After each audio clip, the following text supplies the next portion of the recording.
Ketika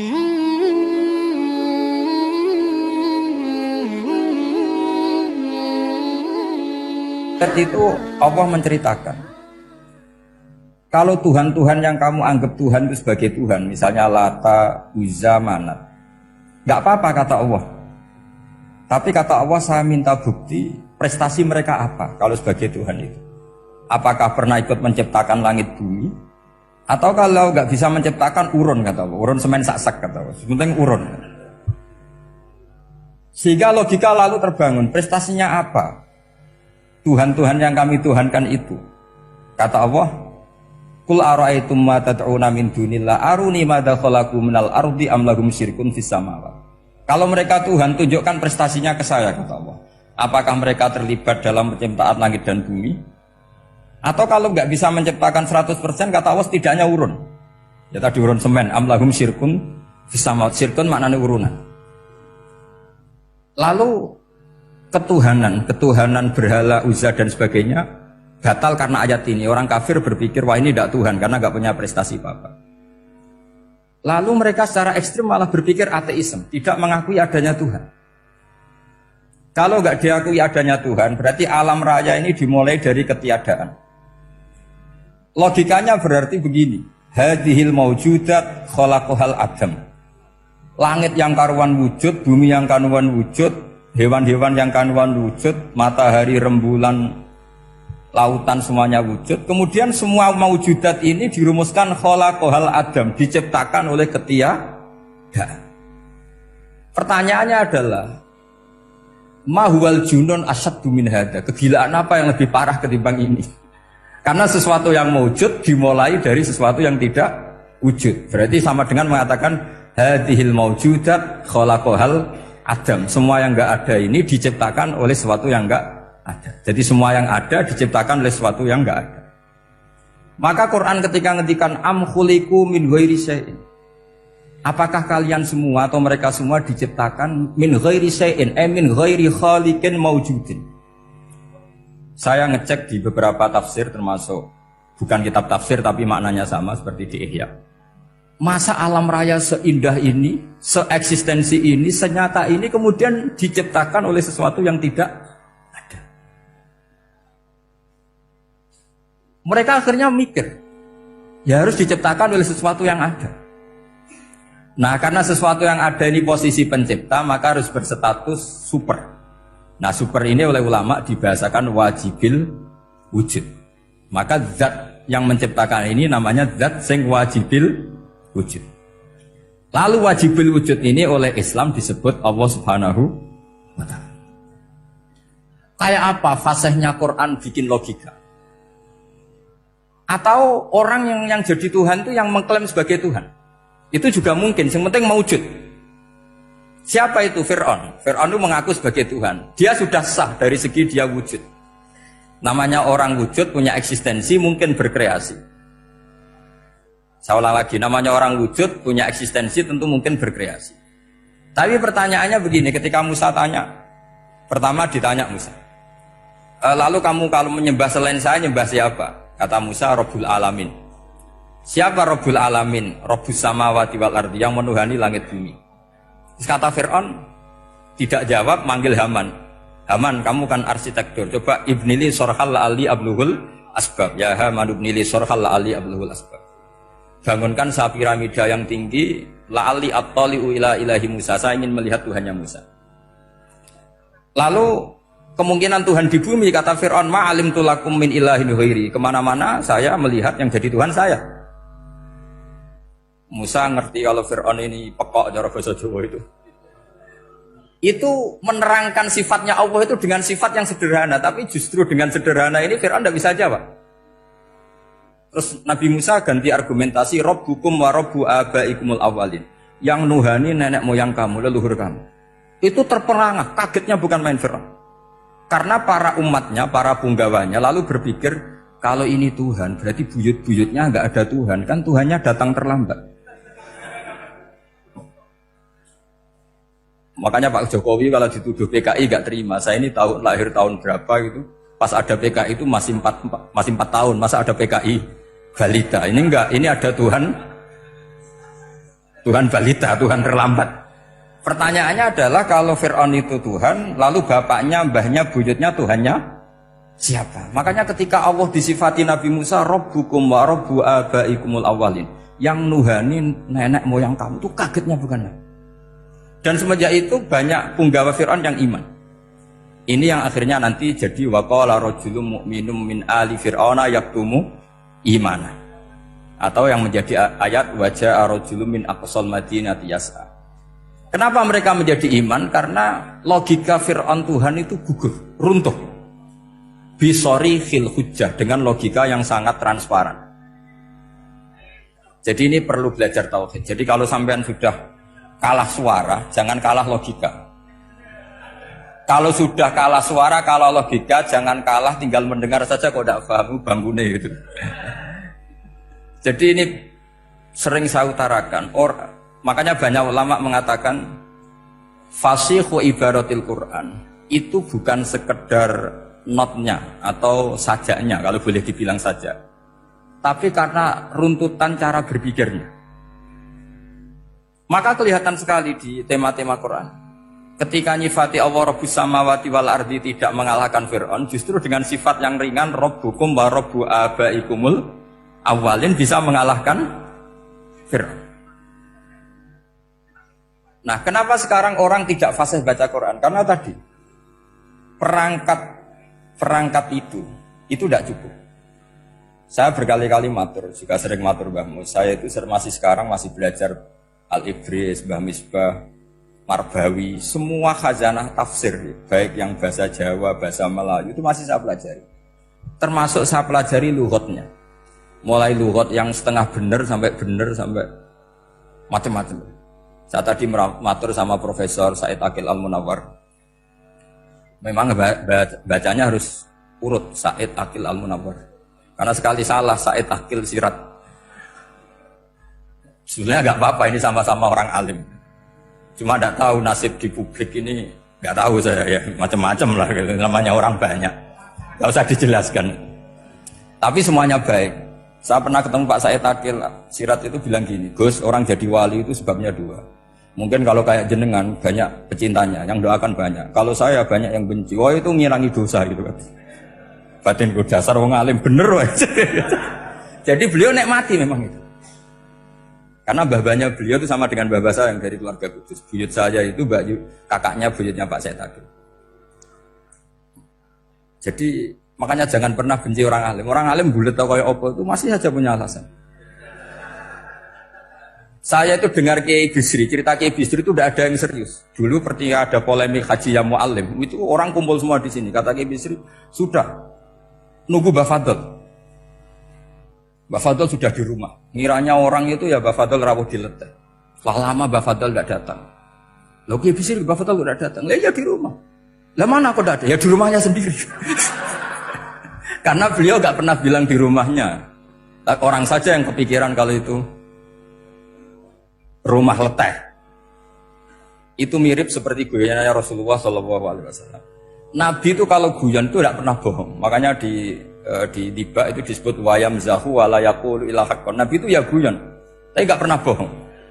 Yang bohong kan khayal kamu. Masyhur itu ada orang sepuh sowan Nabi. Di kitab saya itu perempuan, tapi di beberapa kitab lelaki. Saya tidak tahu pastinya berapa. Biasanya ahli hadis mentahmilkan taat dudul kisoten atau taat dudul wakiaten. Oke, kita bayangkan itu perempuan. Ya Rasulullah, saya ini tergesa-gesa, nanti takut kemalaman. Ini orang sepuh. Jadi jangan kamu bayangkan Nabi soal wong ayu nom nanti jadi hoax. Orang sepuh. Oh di sini aja, tidak usah tergesa-gesa pulang kata Rasulullah. Nah nanti gimana? Saya jalan kaki ya Rasulullah sampai kampung saya itu nanti malam. Kata Nabi, la ahmilan naki alab bin naqah. Santai saja nanti tak pinjemin anaknya unta. Kata perempuan tadi, ma fa'altu bibnin naqah. Apa yang bisa saya lakukan dengan anaknya unta? Sudah tenang saja kata Nabi.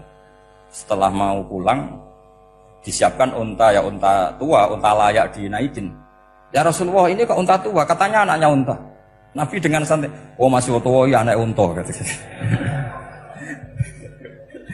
Jadi itu menafsirkan anaknya unta cilik itu kan pikiran yang kamu kan. Sebetulnya anak unta itu ya tua pun anak unta. Maka saya itu yang termasuk bangga. Nasib saya nanti insya Allah kayak Gus Mus, kayak Gus Dur. Sampai tua dipanggil Gus. Tapi saya niatnya lebih buruk. Supaya nanti kalau saya salah pantas ngijek Gus. Tapi dalam kompetisi kadang Gus itu kalah. Itu dulu di Pondok Sarang itu kalau ke WC itu antri. Itu yang di WC didodok. Supaya cepat keluar. Ayo cepat keluar, saya Gus. Dikira teror Gus itu yang di WC menjadi takut. Yang dalam WC gak kalah, saya malah kiai. Iya. Jadi memang kacau kalau sudah logika itu kacau. Tapi di Ihya kitab yang populer dikaji di pesantren, itu ada babnya. Qadiyat itu pengarang tentang betapa wajibnya takzim sama Rasulullah. Tapi punya bab mizahun Nabi, guyonan-guyonannya Kanjeng. Cuma Nabi seninya tadi wala yaqulu illa haqqan. Meskipun guyon itu enggak pernah bohong, itu butuh seni itu. Bohong apa guyon tapi tidak pernah bohong. Tapi umatnya ada saja yang pernah niru, ya termasuk Ki Bisri tadi. Sudah nunggu Mbah Fadl, sudah di dalam. Ketika ditunggu ternyata ya dalamnya Mbah Fadl sendiri, bukan di dalam apa? Ada seorang raja yang gemar kawin karena orang Arab gemar kawin. Itu setiap ada perempuan cantik ingin dinikah. Nikah itu masih baik, jadi sama ndak usah anti. Soal kamu dengki sama orang poligami itu ya hasut gitu. Yang layak biar poligami, asal ada yang mau dan siap-siap ada tambah satu, hilang satu. Biasanya. Singkat cerita dia itu cinta sama seorang perempuan. Nah perempuan itu ditanya-tanyakan sama pemuda situ ajudan dia. Gimana saya boleh nikah itu? Jawabannya tadi, kaifatang kihuha, wa qad ra'aitu qabbalaha rajulun. Kok kamu nikahi gimana? Saya pernah melihat dia itu dicium seorang lelaki. Kamu itu seorang raja, masa nikahi perempuan yang pernah dicium seorang lelaki? Wah itu miso-miso raja. Udah, enggak. Saya ini raja muslim soleh, masa nikahi orang yang pernah dicium lelaki? Suatu saat si pemuda ini menikahi perempuan itu. Mangkelnya bukan main, karena dia saingan sama raja, gak mungkin menang. Satu-satunya menang itu bikin hoax tadi itu. Ini cerita ini di Ithaf, di sarahnya Ihya. Kamu kira ini di cerita Alfu Yaumin wa Lailatin Abu Nawas, enggak, ini cerita di Ithaf. Kitab yang sangat sakral karena sarahnya apa? Ihya. Setelah nikah, maki-maki raja. Orang tidak punya harga diri, perempuan pernah dicium orang kok dinikahi. Tadri mandalikar rojul, kamu tahu siapa lelaki itu? Gua abuha, yaitu bapaknya. Oh terrajan wasem, nggak ngerti gue. Jadi apa? Kiai-kiai dulu itu rileks. Jika saya datang ke sini ketika diminta sama Mbak Mus, sebenarnya nggak diminta, diperintahkan. Karena pasti pakai agak-agak otoriter gitu. Karena di atas kita, jauh di atas kita. Mbah Mun guru saja manggil beliau Lek. Karena kita tahu Mbah Mus punya ibunya itu binti Khalil Harun. Mbah Khalil itu, saya punya manakibnya banyak tentang Mbah Khalil Harun. Jadi beliau itu adiknya Umar Harun. Mbah Umar Harun itu dulu alim-alimnya Ki Sarang, setelah Mbah Ghazali itu Mbah Umar Harun. Termasuk Mbah Khalil Harun yang ngaji sama kakaknya Umar Harun. Setelah beliau alim alama, singkat cerita setelah menyelesaikan pendidikan, pindah ke Kasingan itu dibawain santri oleh kakaknya, namanya Umar Harun. Nah Mbah Harun itu punya istri namanya Mbah Sinto, itu saudaranya Mbah Ghazali. Makanya Mbah Mun manggil Mbah Mus itu Lek, karena Mbah Mun ke Mbah Ghazali itu Mbah Mun Nyai Mahmudah binti Ahmad. Ahmad ini bin Su'aib. Su'aib ini juga menantunya Mbah Ghazali. Terus Mbah Ghazali, berarti Mbah Mun dari Mbah Ghazali generasi kelima. Kalau Mbah Mus kira-kira ya Mbah Mus, Nyai Bisri, Mbah Khalil. Nah Nyai Sinto ini sudah saudaranya apa? Mbah Ghazali. Berarti Mbah Mun dengan Gus Mus itu kalah satu tokoh di urutan nasab. Makanya manggil apa? Tapi Mbah Mus orang baik, tidak pernah manfaatkan itu. Yang sering manfaatkan Mbah Nawawi itu. Karena pernah sepuh itu, wah sembrono kalau sama saya itu. Saya di mana-mana itu digosipkan murid beliau. Ya saya ikhlas saja. Itu satu-satunya harga diri Mbah Nawawi, ya saya ikhlas. Saya ikhlasnya. Jadi karena memang saya manggil beliau juga memang pernah nyembah. Buyut saya kandung itu namanya Maimunah, itu bayinya Mbah Dowi. Jadi saya ini juga Bani Lasem. Buyut saya kandung namanya Maimunah, istrinya Mbah Umar, Umar bin Arabi. Melahirkan mbah saya sampai ibu saya sampai saya. Saya teruskan. Jadi cobalah Quran itu dibaca secara fasih. Kalau ingin baca fasih caranya gimana? Kamu harus belajar balaghah, belajar lisanul Arab, belajar mantek, belajar logika. Nah, kalau logika itu tidak sampai, cari muhalnya. Ini fatwanya Said Robdon Al-Buti, juga fatwanya semua ulama usul fikih. Saya ulang lagi ya, kalau logika kamu nggak paham, cari sisi muhalnya. Saya ulang lagi, cari sisi muhalnya. Misalnya kamu angan-angan tentang Allah nggak dok? Sedurungnya Allah itu sopo. Misalnya kamu angan-angan gitu. Sama agama tentu itu dilarang, tapi orang filsafat tetap saja nyari itu.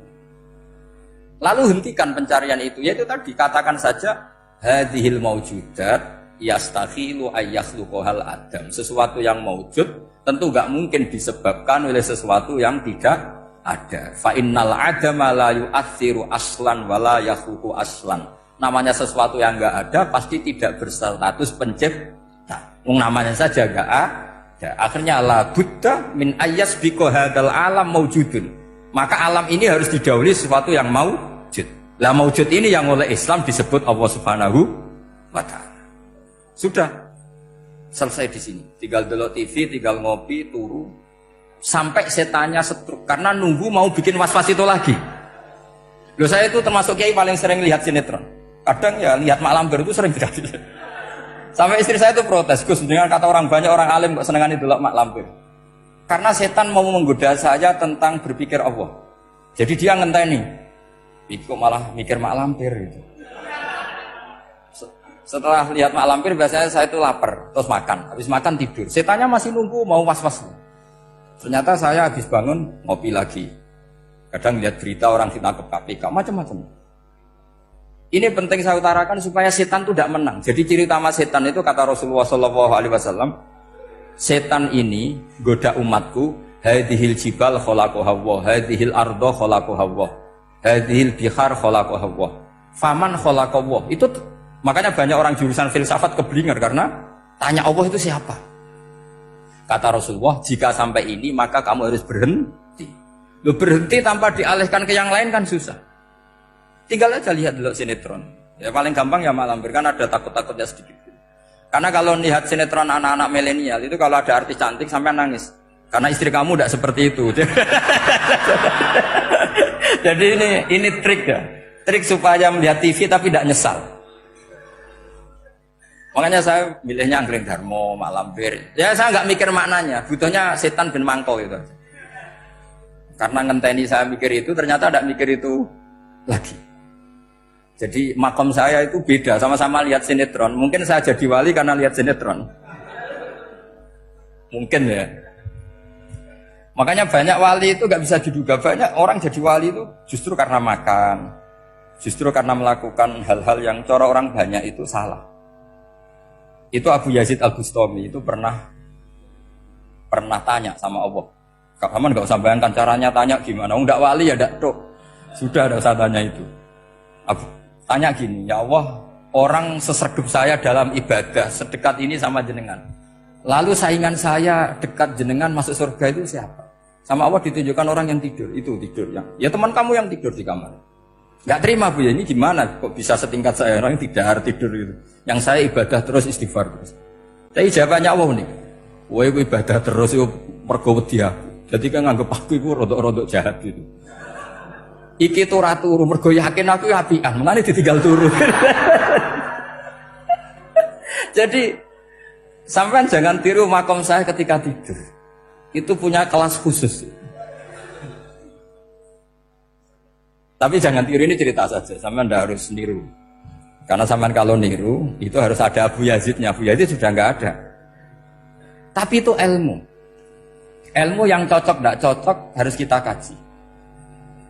Saya tadi jagungan sama beliau, sama Profesor Said Akil Al-Munawar. Beliau cerita sebetulnya sekolahan saya itu tentang usul fikih, tapi terkenal saya Profesor Tafsir.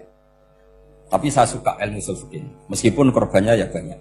Biasanya orang jadi liberal gara-gara ya usul Oke, sebenarnya nggak perlu dipikir lah itu macam-macam lah.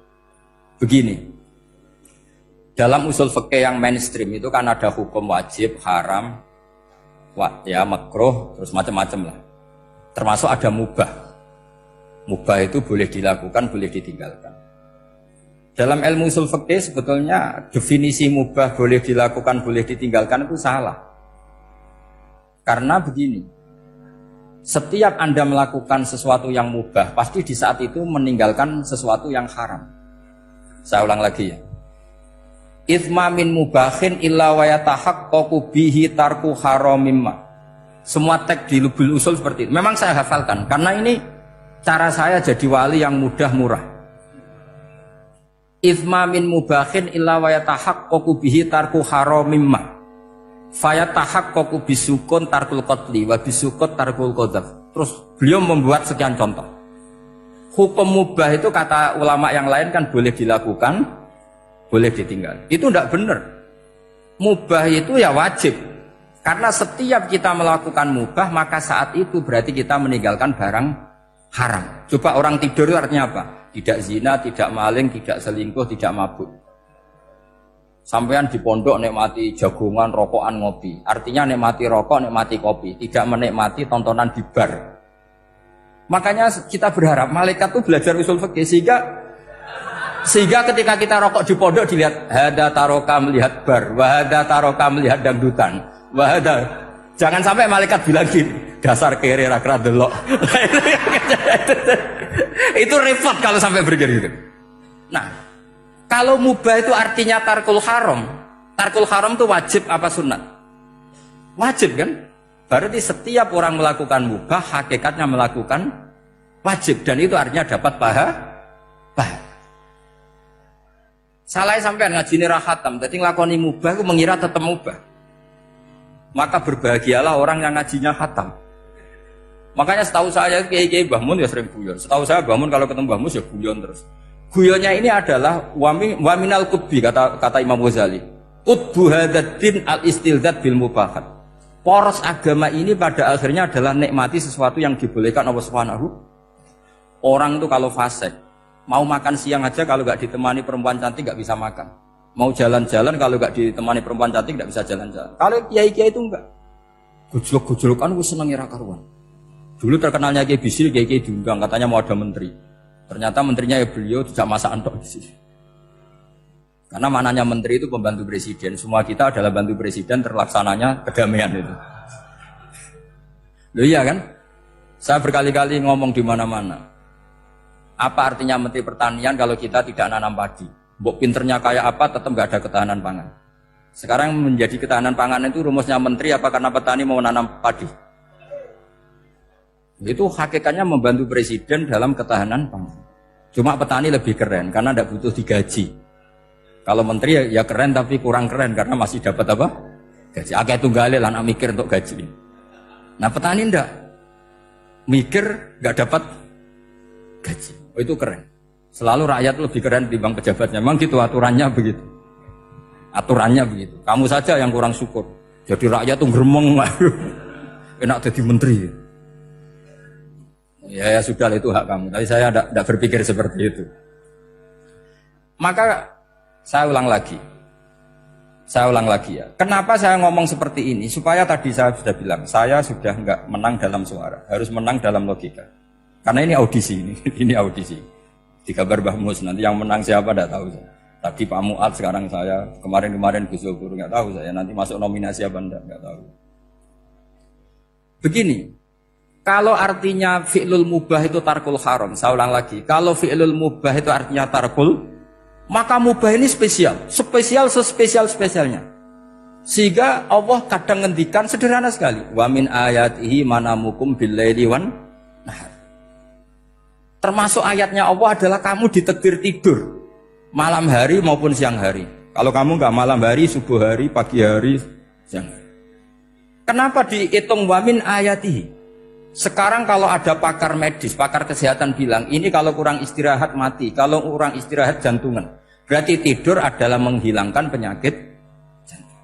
Obat paling mandi dengan orang rutin tidurnya itu masih mandi orang rutin tidur. Kamu beli obat harganya 1 miliar, tapi gak pernah tidur 3 hari, tetap taqabbalallahu minna minkum taqabbal ya karim. Maka yang penting itu obatnya apa tidurnya? Tidurnya yang dibantu obat. Tapi kalau obat tok gak dibantu tidur, masih sakit. Berarti penting mana tidur sama obat? Karena penting tidur wa min ayatihi. Orang kayak sampean sering delok YouTube, delok gambar semacam-macam. Barokah mana dengan tidur? Wong nak melek mripate delok macam-macam. Barokah tidur. Jadi tidur adalah perlawanan terhadap keinginan melakukan haraman.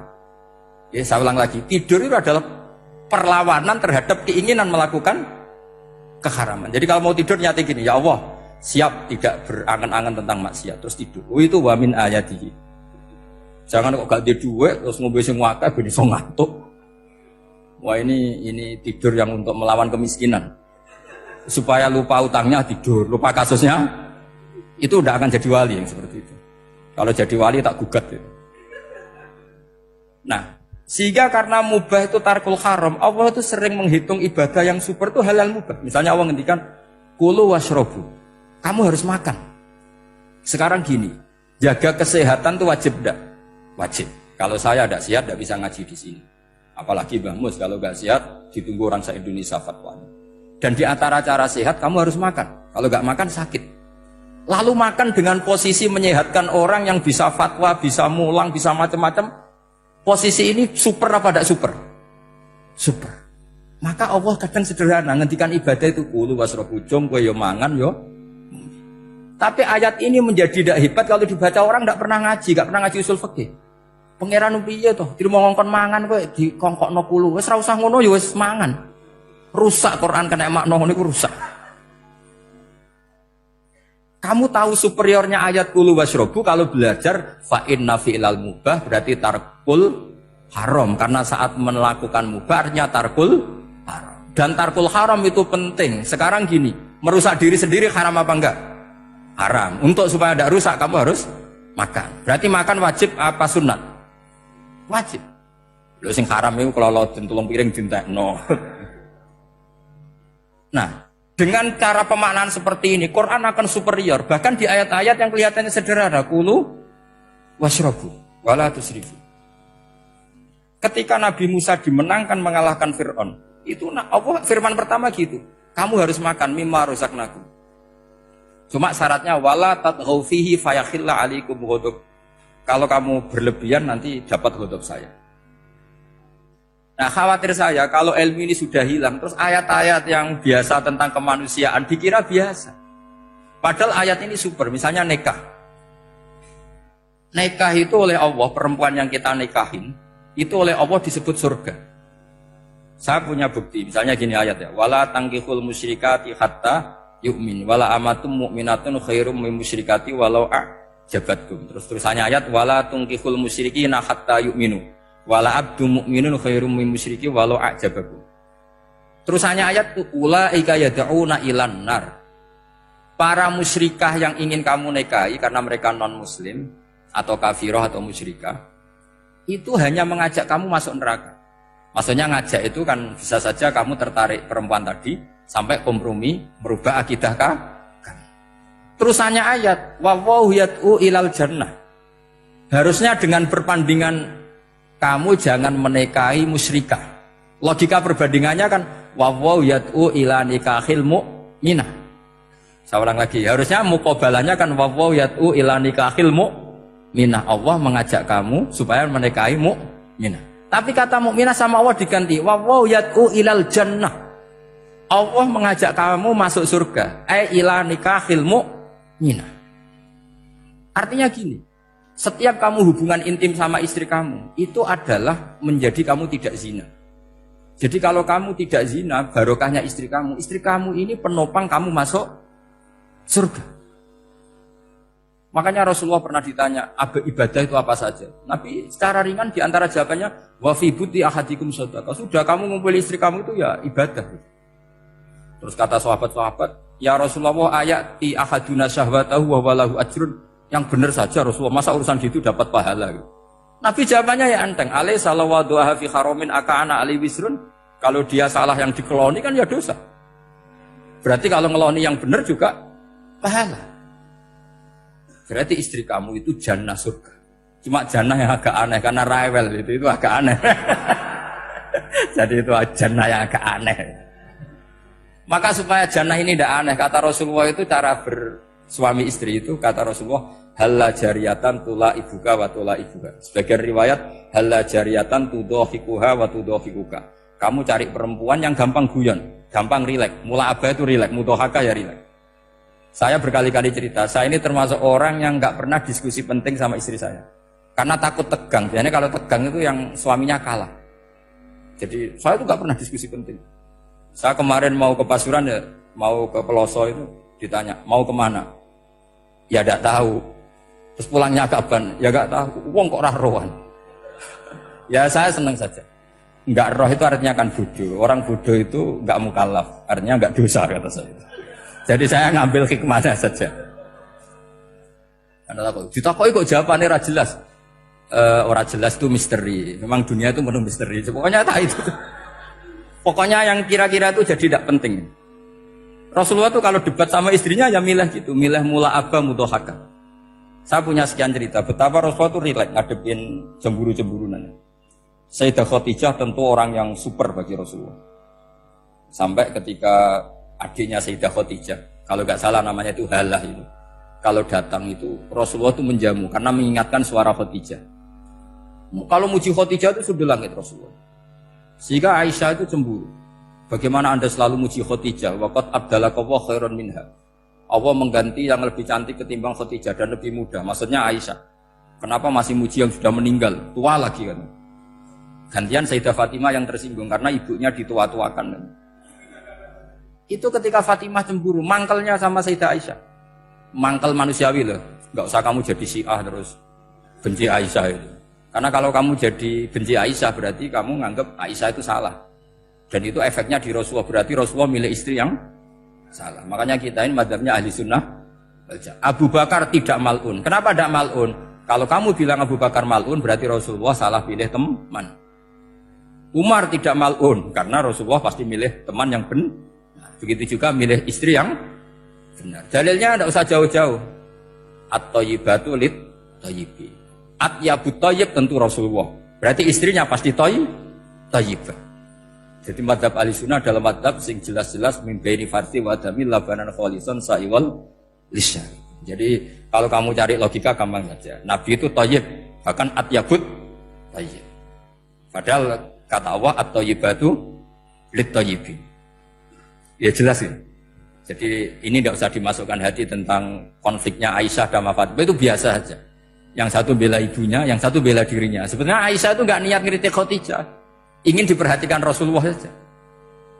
Terus ketika Sayyidah Fatimah matur ya Rasulullah saya supaya ngalahkan Aisyah itu gimana? Karena ibu saya sudah meninggal ya memang tadi dia muda dia. Dan tahu betul orang kalau Nabi itu sangat mencintai Aisyah. Kata Rasulullah bilang gini saja, tetap hebat ibu saya. Karena ibu saya dapat Rasulullah rondo untuk Joko. Kowe ayu kaya apa iku untuk duda. Jadi rileks saja Rasulullah. Akhirnya ya semenjak itu enggak ngeritik lagi. Bahaya ini kalau ngeritik. Khadijah itu kan sudah umur 40 tahun. Janda dapat Joko. Aisyah perawan untuk duda. Keren mana? Keren Khadijah. Jadi tidak semua masalah itu Nabi itu menyelesaikan cara ekstrim. Nabi itu biasa mula apa? Santai rileks. Nah, kalau para mbak-mbak ini ingin jadi surga yang enggak aneh, syaratnya jangan rewel karena di surga itu enggak boleh ada orang rewel. Tapi kalau enggak rewel sementara suami kamu enggak benar, ini namanya goblok. Maka kata Mbah Mun kalau mijazahi santri-santrinya, "Cung bojom kudu rewel, enggak ngono fakir," kata Mbah Mun.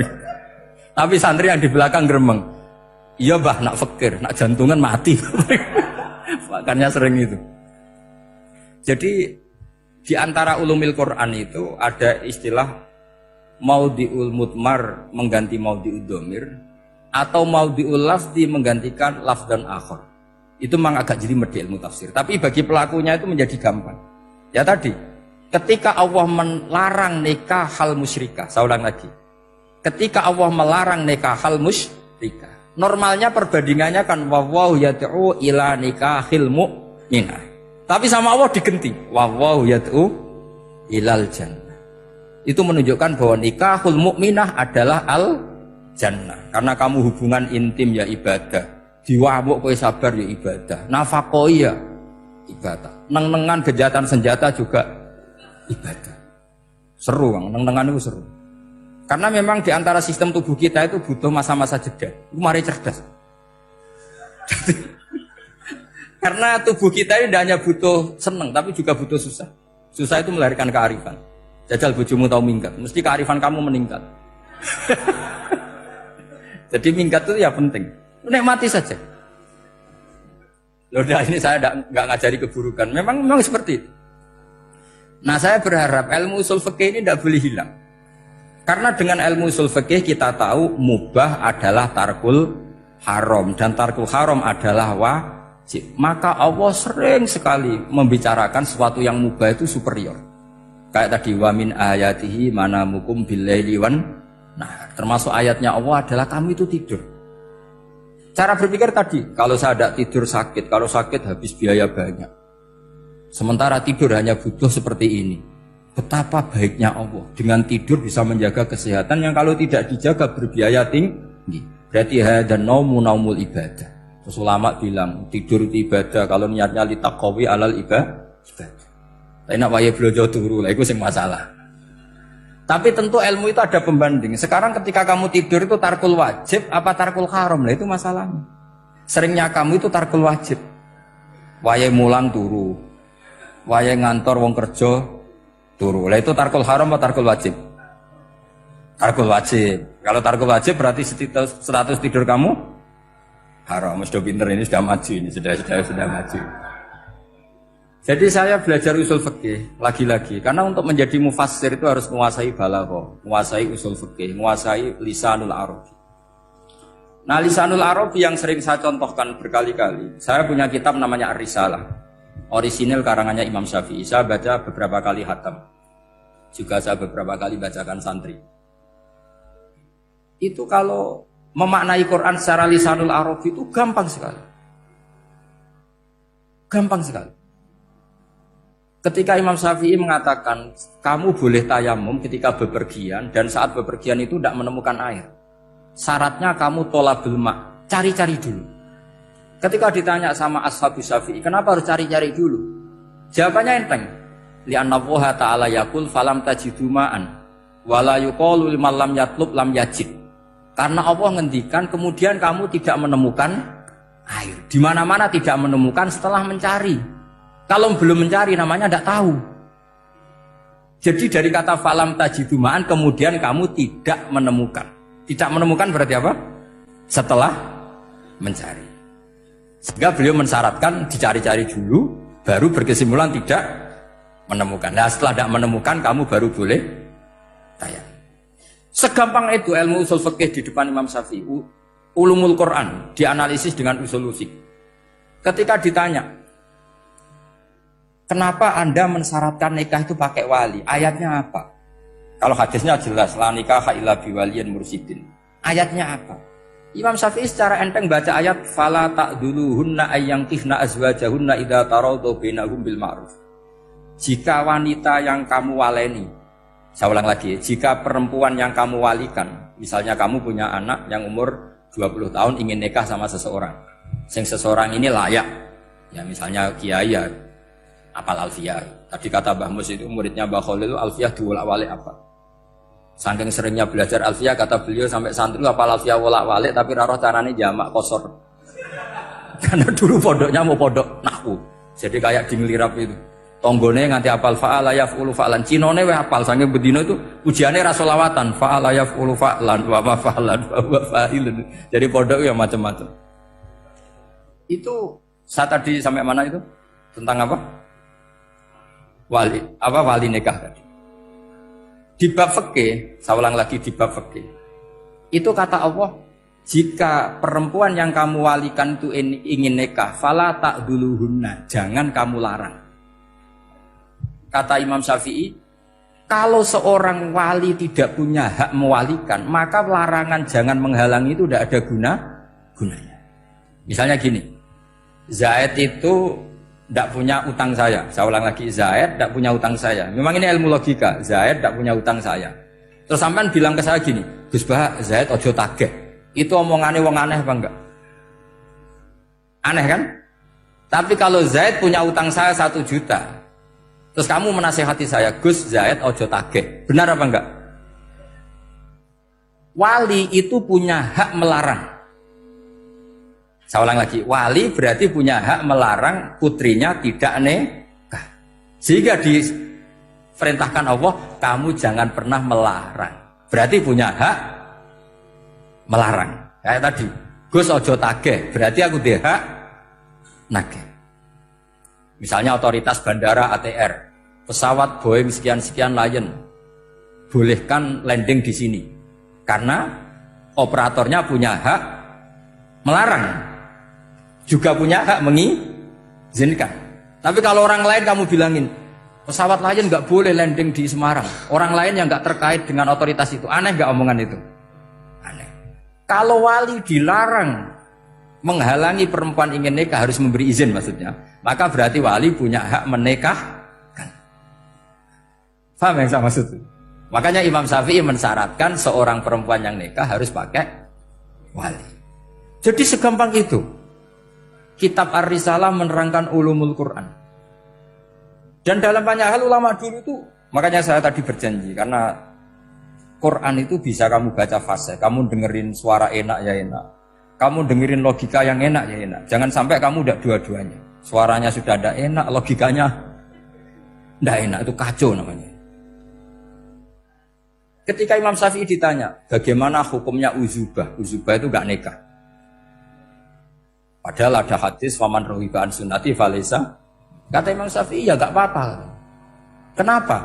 Fa inna wa ta'ala dzakara 'abdan sholihan wa qala wa sayyida wa hasura wa nabiyya minas sholihin. Allah menyebut nabi yang soleh, dan di antara nabi yang soleh itu ada yang berstatus hasur. Hasur itu tidak ada keinginan sama perempuan. Akhirnya tidak nikah. Berarti tidak nikah itu boleh karena ada nabi yang tidak nikah. Segampang itu dulu. Saya punya kitab, saya ini baru gencar-gencarnya kampanye kitab Syajaratul Ma'arif. Karena memang kitab itu bagus, menurut saya simpel dalam memahami Quran. Jadi anggap saja ini bentuk penghormatan saya sama Ki Bisri yang sudah mengkhidmai, mengenalkan ulumul Quran lewat tafsir Al-Ibris. Yang Ki Misbah punya tafsir Al-Iqlin. Memang dua beliau itu kalau yang satu ngarang terjemah Alfiyah, yang satu yang ngarang satu. Ini dua kutub yang berbeda, yang satu sangat rileks, yang satu sangat seperti itu, nggak usah diterjemah nanti jadi repot. Itu ulumul Quran yang ditulis Syajaratul Ma'arif itu gampang sekali. Misalnya begini, beliau bikin judul Babun Nafil Ibad Bikullil Bilad. Bab seseorang harus manfaat kapan saja dia berada. Itu terus beliau qala ta'ala wa ja'alani mubarakan ainama kuntu. Ciri utama para nabi itu ngendikan wa ja'alani mubarakan ainama kuntu. Saya dijadikan di mana-mana itu berkah. Jadi seseorang hidup harus di mana-mana manfaat. Terus ketika beliau ngendikan babun la yutrakul haqqu li ajril batil, bahwa kebenaran tidak boleh ditinggalkan hanya karena ada banyak kebatilan. Beliau terus ngendikan inna sofal marwata min sya'airillah faman hajjal baita wa atamara fala junaha alaihi ayat tawafa bihima. Jadi di Sofa itu ada berhala namanya Isaf. Di Marwah ada berhala namanya Nailah. Atau sebaliknya, pokoknya Isaf dan Nailah. Terus sahabat kalau mau sa'i itu merasa dosa karena harus melewati berhala-berhala itu. Sehingga mereka tanya, ya Rasulullah, saya ini tetap tawaf enggak? Padahal di tempat-tempat itu ada berhala. Terus kata Allah, tetap tawaf. Nah, tetap tawaf ini artinya apa? Melakukan barang hak meskipun di situ banyak kebatilan. Itu manhajnya para orang-orang alim kita. Mbah Mun, Mbah Mus itu ya berkawan sama orang yang macam-macam. Kamu tidak usah ngeritik, itu fikihnya sudah kelas tinggi. Fikihnya tuh la yutrakul haqqu li ajlil batil. Saya di mana-mana cerita. Saya punya kitab namanya Khilyatul Auliya wa Tabaqatul Asfiya. Itu syarat kamu kalau daftar wali harus punya kitab itu. Khilyatul Auliya wa Tabaqatul Asfiya. Itu karangannya Abu Nu'aim Al-Asfihani. Kitab itu yang jadi indukan Ihya ketika menyebut manaqibul akhyar. Kita tahu Ihya kalau bab tasawuf mengikuti Kutil Qulub yang dikalang Abu Thalib Al-Makdi. Kalau fikih tentu beliau mengikuti Imam Haromen gurunya, yaitu kitab Nihayatul Matlab fi Dirayatil Madhab. Kalau Manaqibul Akhyar beliau ngikuti kitab Khilyatul Auliya. Dan ngikuti itu penting kalau dalam tradisi kiai. Gak boleh seorang kiai kok mikir sendiri. Namanya mustakil. Kalau mustakil itu mubtadi', bikin tatanan baru dalam agama. Justru ulama itu harus niru sebelumnya karena sanad itu harus musalsal. Gak boleh Imam Syafi'i bilang haram terus kamu bilang halal. Terus murid kamu bilang makruh. Terus muridnya kamu ya pokoknya khilaful aula. Gak boleh gaya-gayanan gitu. Kalau di kampus plagiat itu dilarang, kalau di pondok itu wajib. Makanya banyak kalau tes itu ngerpek, karena belajar itu tanpa batas katanya. Lu kok ngerpek? Mboten ya, jadi belajar kapan saja. Jadi mboten ngerpek, mutolaah pas tes. Jadi kacau tuh santri itu. Mutolaah tapi pas apa? Tes. Itu dalam kitab Khilyatul Auliya diterangkan. Uniknya rawinya itu siapa? Sufyan bin Uyainah, orang yang sangat khusyuk. Gurunya Imam Syafi'i. Kita tahu Imam Syafi'i punya guru zaman di Mekah itu namanya Muslim bin Khalid Az-Zanji. Dalam hadis ngikuti Sufyan As-Sawri sama Ibnu Uyainah. Tapi beliau intisabnya lebih ke Imam Malik ketika ngaji apa? Muwatta. Terus beliau punya guru usul fikih namanya Muhammad bin Hasan Asy-Syaibani. Itu Sufyan bin Uyainah dalam kitab itu diceritakan. Pernah suatu saat Isa sama Yahya, ini supaya saya tahu fikihnya Mbah Mun, fikihnya Mbah Mus. Isa sama Yahya itu satu nabi yang sama-sama muda, yang satu angkatan. Saya berkali-kali cerita, nabi yang satu angkatan itu ada 3, tapi yang 2 ini nggak level, yaitu Ibrahim dan Lut. Tapi nggak level karena Lut itu adalah pernah keponakan siapa? Ibrahim. Musa dan Harun, tapi Harun itu nggak levelnya Musa karena dia jadi nabi berdasar proposal Nabi Musa. Jadi Nabi Musa itu alsak, agak pelak. Sehingga beliau kalau menjelaskan kesulitan, terus pakai jubir. Makanya kemarin-kemarin itu ada wali yang kalau ngomong pakai apa? Jubir. Akhirnya Nabi Musa ngendikan apa? Waj'alli waziran min ahli Haruna akhi usdud bihi azri wa asyrikhu fi amri. Ya Allah, saya ini lisannya agak pati fasih. Tolong Harun sing huwa afsahu minni lisanan. Yang lisannya lebih fasih tolong jadikan nabi. Sama Allah dituruti, Harun jadi apa? Nabi. Tapi yang dapat wahyu Musa, jadi dia hanya jubir. Makanya seangkatan tapi tidak level. Yang seangkatan level itu hanya Yahya dan Isa. Nabi Isa kita tahu berstatus wa yukallimun nasa fil mahdi wa kahla. Jadi mulai kecil sudah pinter. Nabi Yahya ya gak kalah keren. Ya Yahya khudil kitab bi quwwah wa atainal hukma sabiyah. Ketika kecil sudah pinter. Jadi ini rivalitas dalam ilmu. Makanya khilaf itu penting.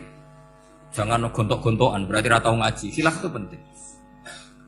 Nabi Yahya itu kalau jalan-jalan sampai Nabi Isa, itu yang Nabi Yahya mesti tanya, Aina khiyarun nas, rumahnya orang baik mana? Saya mau nginep di situ. Mesti tanya gitu kalau di satu perkampungan yang beliau-beliau sedang jalan-jalan. Tapi kalau Nabi Isa tanyanya aneh, Aina syirarun nas, wong sing elek-elek manggone nang ndi?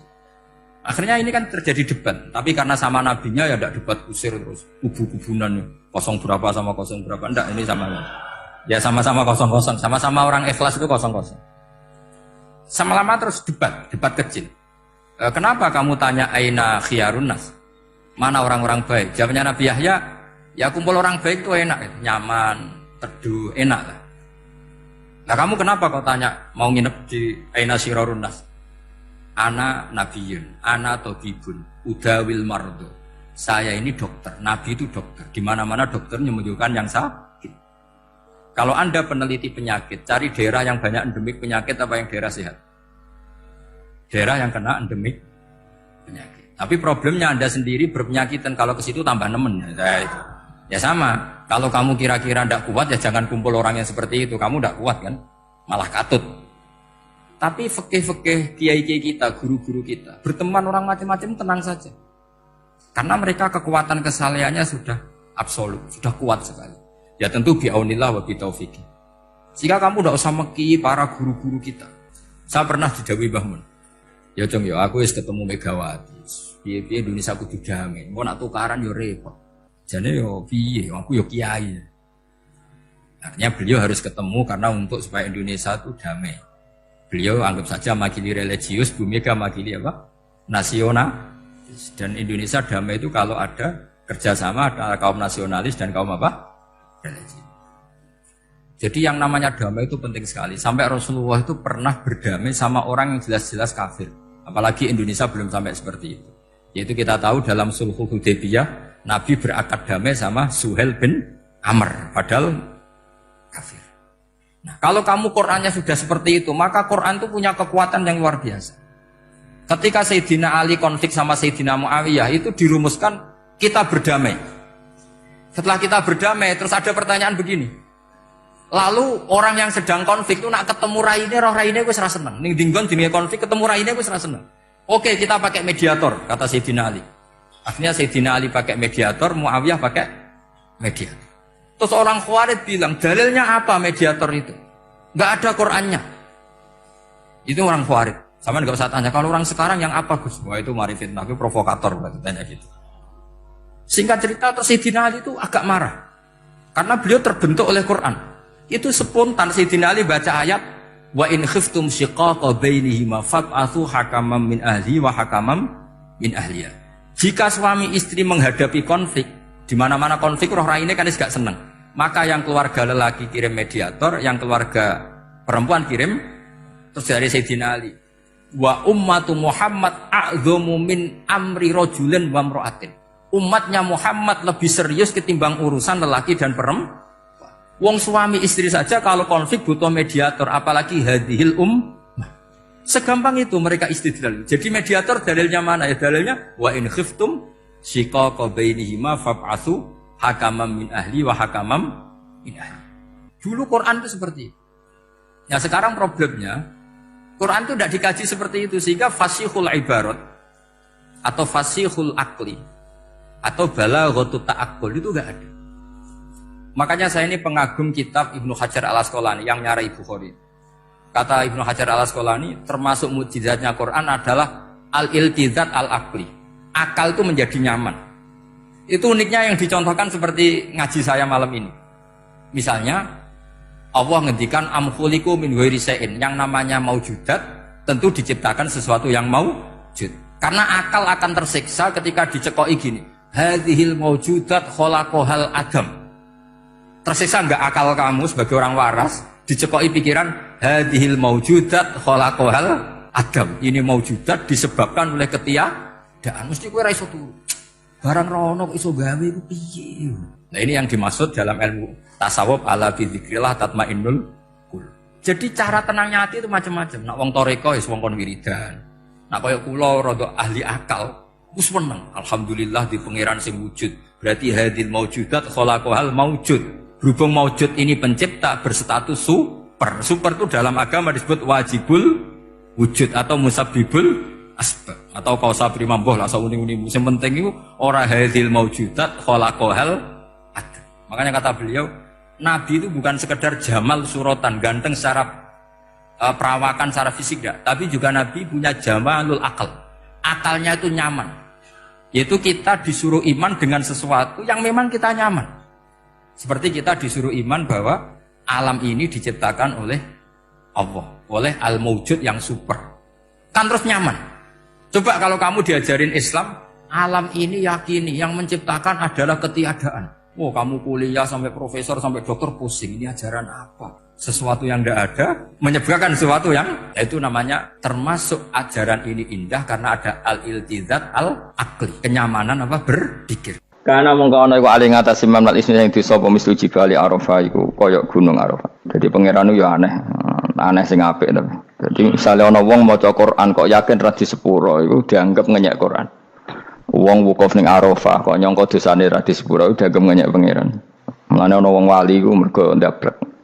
Dene wong ndablek ra wali iku goblok-gobloke wong. Jadi ke daftar wali lewat jalur napa? Debleng, tapi potongannya ya tetap wali, mungkin serabakan. Jadi wali ini gampang. Jadi kok ada jadi wali, wis bejane wong. Enggak tak terang, carane jadi wali, sing gampang-gampang. Nak, mbok bar Ramadan tak deloke wis masuk ta urung.